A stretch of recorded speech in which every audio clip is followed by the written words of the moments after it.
नमस्कार दोस्तों, एक बार फिर से आपका स्वागत है एस काशी यूट्यूब चैनल पर। दोस्तों आप जानते हैं DSSB ने ऑफिशियली 2022 के स्टार्टिंग के आसपास ही अपना कैलेंडर जारी कर दिया था, जो आपको भविष्य में 2022 में जो टीचर्स रिक्रूटमेंट देखने को मिलेगी उससे संबंधित।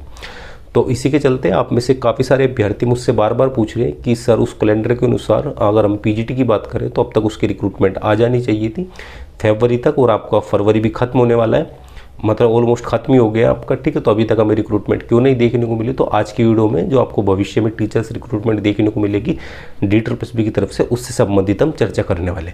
बाकी बिल्कुल मैं आपको वीडियो के स्टार्टिंग बता दूं, मैं कोई आपको डेट या फिर मंथ नहीं बताने वाला कि इस मंथ या फिर इस डेट को आपको रिक्रूटमेंट देखने को मिल जाएगी। केवल हम इस विषय पर केवल चर्चा करेंगे। और आप में से निश्चित ही काफ़ी सारे अभ्यर्थियों ने DSSB PRT के लिए अप्लाई किया होगा, और जिसके आपके एग्जाम भी नेक्स्ट मंथ यानी मार्च से स्टार्ट हो जाएंगे। 7 मार्च से आपके वहाँ जब अपना एडमिट कार्ड डाउनलोड करोगे आपको उस हिसाब से पता चल जाएगा। तो अगर आप मॉक टेस्ट या फिर टेस्ट सीरीज के माध्यम से अपना अध्ययन करना चाहते हैं या फिर प्रैक्टिस करना चाहते हैं, ताकि जब भविष्य में आप अपना फाइनल एग्जाम देंगे, अगर वहाँ कोई आपको ऑनलाइन कोई भी समस्या देखने को मिले, वो समस्या ना देखने को मिले, उससे अच्छा ये होगी आप पहले से प्रैक्टिस कर लें, ताकि जहाँ भी जो भी जैसे भी आप गलती करते हो भविष्य में फाइनल एग्जाम में आपको गलती ना करें। तो इसके लिए दोस्तों आपका जो टेस्ट सीरीज या फिर मॉक टेस्ट परीक्षा ऐप पर अवेलेबल है DSSB PRT के लिए। इस प्लेटफॉर्म पर DSSB PRT पेपर 1 पेपर 2 के लिए 200 मार्क्स के मॉक टेस्ट तैयार किए गए हैं, जो कि आपके सिलेबस वाइज लेटेस्ट पैटर्न और दोनों ही भाषाओं पर आधारित है, हिंदी और इंग्लिश। और इस टेस्ट सीरीज के अंतर्गत क्वेश्चंस के आंसर बताने के साथ साथ उन्हें एक्सप्लेन करके बताया गया है। और इन लाइव टेस्ट को देने के बाद आप जितने भी मार्क्स प्राप्त करते हैं उससे आपको आपकी रैंक पता चल जाएगी, ताकि जब आप भविष्य में मेन या फिर फाइनल एग्जाम देंगे वो आप गलती ना करें जो आप इस टेस्ट में गलती कर रहे हैं। आप इस DSSB PRT की टेस्ट सीरीज को हमारा कोड KASIYAN50 लगाने के बाद 149 में परचेज कर सकते हैं, और 1 मार्च से 50 रुपीज़ प्राइस भी इंक्रीज हो जाएगा, तो आप इसे हाल फिलहाल में परचेज कर सकते हैं। एप्लीकेशन को डाउनलोड करने का लिंक मैंने आपको इस वीडियो के डिस्क्रिप्शन बॉक्स में दिया है, और एप्लीकेशन पर आपको एक फ्री में डेमो भी देखने को मिल जाएगा। तो दोस्तों जब हम DSSB परमानेंट टीचर्स वैकेंसी की बात करते हैं, जब इन्होंने अपना कैलेंडर जारी किया था तो उसी समय मैंने वीडियो के माध्यम से आपको बता दिया था कि अभ्यर्थी इस नोटिस को मानकर ये बिल्कुल भी ना कन्फर्म मान के चले कि इस नोटिस के अंतर्गत जो भी आपको मंथ्स बताए गए उस मंथ्स के अंतर्गत निश्चित रूप से आपको परमानेंट टीचर्स रिक्रूटमेंट देखने को मिल जाएगी। और साथ ही साथ मैंने आपको ये भी बताया था कि रिक्रूटमेंट मिलेगी उस समय या ना मिलेगी वो अलग बात है, लेकिन इस नोटिस का जरूर अभ्यर्थियों को ये फ़ायदा हो जाएगा कि अभ्यर्थी अपनी तैयारी स्टार्ट कर देंगे। क्योंकि बहुत बड़ी हम टीचर्स की अगर हम बात करें, बहुत बड़ी काफ़ी सारे अभ्यर्थियों में समस्या होती है। काफ़ी सारे अभ्यर्थी ऐसे होते हैं, मतलब आप ठीक ठाक उनका एक परसेंटेज मानकर चल सकते हैं, जो ईमानदारी के साथ जो अपनी तैयारी करते हैं वो नोटिफिकेशन आने के बाद ही करते हैं। तो एटलीस्ट उस नोटिस से ये तो हुआ होगा जो वाकई में अभ्यर्थी दिल्ली में शिक्षक बनने की इच्छा रखते हैं, उन्होंने अपनी तैयारी स्टार्ट कर दी होगी। क्योंकि मैं आपको पहले भी काफ़ी वीडियोस में बता चुका हूँ, एक बार फिर मैं आपको बता रहा हूँ कि नोटिफिकेशन आने के बाद और जो एग्ज़ाम जब तक आपका होगा, इसके बीच का आपका समय होता है वो केवल प्रैक्टिस के लिए होता है। और नोटिफिकेशन से पहले जितना भी समय होता है उसमें आप अपना सिलेबस कंप्लीट कर लीजिए। अब आप जानते हैं हमारे देश में बेरोजगारी एक बहुत बड़ा एक समस्या है, तो इसी के चलते आपको ठीक ठाक समय पर रिक्रूटमेंट देखने को मिलती, काफ़ी लेट आपको रिक्रूटमेंट देखने को मिलती है। तो वो तो समय के साथ सुधार कर दिया जाए, ऐसी हम अपेक्षाएं रखते हैं, वर्तमान या फिर तत्कालीन समय जो भी गवर्नमेंट हो। ठीक है, लेकिन जो भी अभी हाल फिलहाल में उसका यही फ़ायदा उठाया जा सकता है कि वो अपना सिलेबस कंप्लीट कर लीजिए। बहुत लेंथी सिलेबस होता है, ठीक है। बाकी नोटिफिकेशन आने के बाद अपनी प्रैक्टिस कर लीजिए, इससे आपके काफ़ी मैक्सिमम आपके चांस हो जाएंगे कि जिस भी आप एग्ज़ाम के लिए तैयारी करो उसमें आपका सिलेक्शन हो जाएगा। क्योंकि दोस्तों इसमें उस लेवल का कंपटीशन नहीं है जिस लेवल का आपको अदर रिक्रूटमेंट में जैसे SSC वगैरह देखने को मिलता है, LDC वगैरह की जो रिक्रूटमेंट मिलती है, ठीक है, उसमें अभ्यर्थियों की संख्या काफ़ी ज़्यादा होती है। इधर आपसे CTET वगैरह मांग लिया जाता है, बाकी क्वालिफिकेशन में आपसे काफ़ी जैसे BEd वगैरह एडिशनल हो गई, ठीक है, या फिर शिक्षक के क्षेत्र में आपने डाइट GBT BTC इत्यादि का रखा हो, तो इससे क्या होता है अभ्यर्थियों की संख्या कम हो जाती है, प्लस आपसे CTET मांग लेते हैं और भी कम हो जाती है, ठीक है।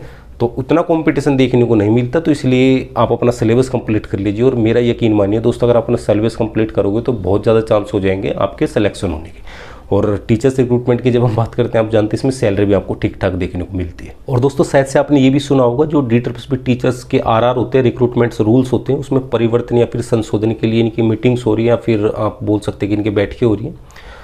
तो ये ऐसा नहीं इस बार हो रहा है, ये हर बार ही होता है, छोटे मोटे परिवर्तन करते रहते हैं। जैसे कि अगर मैं आपको TGT का एग्जांपल दूं, अगर आप किसी भी पर्टिकुलर विषय के अगर आप शिक्षक बनते हैं तो कुछ बार क्या बोलते हैं कि ग्रेजुएशन में आपने 3 साल वो विषय पढ़ा होना चाहिए, और कुछ बार ये बोलते हैं कि ग्रेजुएशन में आपने कम से कम 2 साल वो विषय पढ़ा होना चाहिए, ठीक है। तो इस तरह के छोटे मोटे परिवर्तन हमें देखने को मिलते रहते हैं। PRT में कोई खास हमें परिवर्तन देखने को नहीं मिलते। और पीजीटी में भी हमें छोटे मोटे परिवर्तन देखने को मिलते रहते हैं, ठीक है। और मेनली दोस्तों अभी हाईलाइट पीजीटी की रिक्रूटमेंट ही आपकी, ठीक है, क्योंकि आप जानते हैं कि पीजीटी की रिक्रूटमेंट आपकी कब आई थी, आपकी 2020 में आई थी, ठीक है। तो पूरा 1 साल हो चुका है। टीजीटी और पीआरटी तो हाल फिलहाल में भी आपको देखने को मिली थी, ठीक है। तो पीजीटी है, और जो इन्होंने कैलेंडर जारी किया था उसके अनुसार जो पीजीटी की रिक्रूटमेंट की इन्होंने फरवरी में निकालने की नोटिफिकेशन निकालने की बात की थी, ठीक है। तो पीजीटी का फिलहाल पंगा है। बाकी पीआरटी के तो अभी तक आपके एग्जाम्स भी नहीं हुए हैं, और टीजीटी के तो एग्जाम हो गए हैं, लेकिन जो उनके रिजल्ट हैं सभी सब्जेक्ट के प्रॉपर वे में सेकेंड लिस्ट नहीं जारी की गई है अभी, ठीक है। केवल ईडूजर वाला ही है। तो इसलिए इनका ये काफ़ी सारा जो कार्य पेंडिंग है, ठीक है। चाहे हम पीजीटी की बात करें उसमें भी आपका काफ़ी सारा कार्य पेंडिंग है। चाहे आपकी रिक्रूटमेंट पीजीटी की 2020 में निकली हो, लेकिन उसके एग्ज़ाम आपके 21 में हुए थे, और 21 में एग्ज़ाम होने के बाद काफ़ी सारे विषय, लगभग सभी विषय आप मान कर चल सकते हैं कि उनके फाइनल रिजल्ट भी जारी कर दिए गए हैं, ठीक है। मेरिट वगैरह सब निकाल दी गई है, और अभ्यर्थियों को पता चलेगा उनका सिलेक्शन हो गया, लेकिन अभी तक उन्हें ज्वाइनिंग नहीं मिली, ठीक है। तो आप ये मानकर चल सकते हैं कि अभी इनका ये वाला कार्य पेंडिंग है, अभी तक अभ्यर्थियों को ज्वाइनिंग नहीं मिली।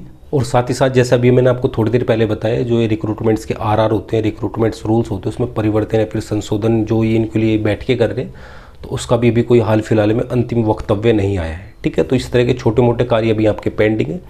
अगर एक बार ये कार्य पूरे हो जाते हैं तो फिर दोस्तों बिल्कुल एक रास्ता एक तरह से बिल्कुल साफ हो जाएगा। इन्हें पर्टिकुलर पता चल जाए किस सब्जेक्ट के लिए इन्हें किस सब्जेक्ट के लिए कितने टीचर्स की इन्हें ज़रूरत है, ठीक है। तो वहाँ ये कन्फ्यूजन नहीं रहेगा, क्योंकि अभी रिक्रूटमेंट वगैरह ले लें, ऐसा आपको पता ही है कि जितने भी अभ्यर्थियों को सिलेक्शन होता है ज़रूरी नहीं होता कि सभी के सभी ज्वाइनिंग ले लेंगे, ठीक है। कुछ अभ्यर्थी मान के चलो कोई असिस्टेंट प्रोफेसर वगैरह बन गया, ठीक है, या फिर कहीं किसी का और कहीं सेटलमेंट हो गया, तो वो अपनी जॉब स्किप कर देते हैं, ठीक है। तो इस तरह से गड़बड़ा जाता है। तो एक बार ये फाइनल मेरिट निकाल के जब सभी अभ्यर्थियों को ज्वाइनिंग मिल जाएगी, बिल्कुल पारदर्शिता के साथ आपको इन्हें ये पता चल जाएगा कि किस सब्जेक्ट के लिए हमें कितने पदों पर रिक्रूटमेंट निकाली। तो आशा है जल्द से जल्द दोस्तों जितने भी छोटे मोटे कार्य जिनके पेंडिंग है जल्द से जल्द ये पूरा कर लेंगे। और आप में से ही कुछ अभ्यर्थी ये बोलते हैं कि भाई DEET पे काफ़ी ज़्यादा बर्डन आ जाता है, इतनी सारी रिक्रूटमेंट है, ठीक है, पीआरटी के भी एग्ज़ाम कराने हैं और इनका भी सिलेक्शन वगैरह का देखना है। तो दोस्तों ऐसा कुछ नहीं है। DEET भी जो बोर्ड है केवल दोस्तों ये रिक्रूटमेंट के लिए ही है। इसका जो मुख्य कार्य है वो रिक्रूटमेंट के प्रोसेस को संभाल रही है, ठीक है। तो बर्डन वाली तो कोई बात ही नहीं है। अब मान के चलो आप जैसे डायरेक्टरेट ऑफ एजुकेशन में शिक्षक बनोगे, अगर DEET के एग्जाम क्वालिफाई करते हैं, अगर वो डिपार्टमेंट एजुकेशन डिपार्टमेंट अपनी तरफ से खुद रिक्रूटमेंट निकालता, तो वहाँ पर एक बार के लिए बोला जा सकता था कि भाई इन्हें अपनी स्कूल भी देखनी है, ठीक है, बच्चों की पढ़ाई भी देखनी है, और बहुत सारे काम होते हैं वो सब देखने शिक्षा विभाग को। लेकिन जो DEET की हम बात करते हैं दोस्तों, इसका जो मुख्य कार्य है वो जितने भी दिल्ली सरकार के डिपार्टमेंट है उसमें जो रिक्रूटमेंट का प्रोसेस है वो संभालता है। तो अगर जो उसका मुख्य कार्य है अगर उसमें हम ये बोलने लगे कि भाई उसमें बर्डन आ रहा है, तो दोस्तों फिर वो डिपार्टमेंट किस काम का। तो बस दोस्तों हाल फिलहाल में यही आपसे चर्चा करनी थी। अगर वीडियो पसंद आए वीडियो को फटाफट से लाइक करिए। अगर आप एक शिक्षक बनने की इच्छा रखते हैं तो चैनल को सब्सक्राइब कर लेना। बाकी आप हमें टेलीग्राम पर भी फॉलो कर सकते हैं, क्योंकि अगर आप किसी भी टीचिंग एग्जाम की तैयारी कर रहे हैं तो उससे संबंधित स्टडी मटेरियल वहाँ पर आपको उपलब्ध कराया जाएगा। तो वहाँ पर फॉलो करने का डायरेक्ट लिंक मैंने आपको इस वीडियो के डिस्क्रिप्शन बॉक्स में दिया है। तो मिलते हैं अपनी अगली इसी तरह की इंटरेस्टिंग वीडियो में। तब तक के लिए जय हिंद, वंदे मातरम।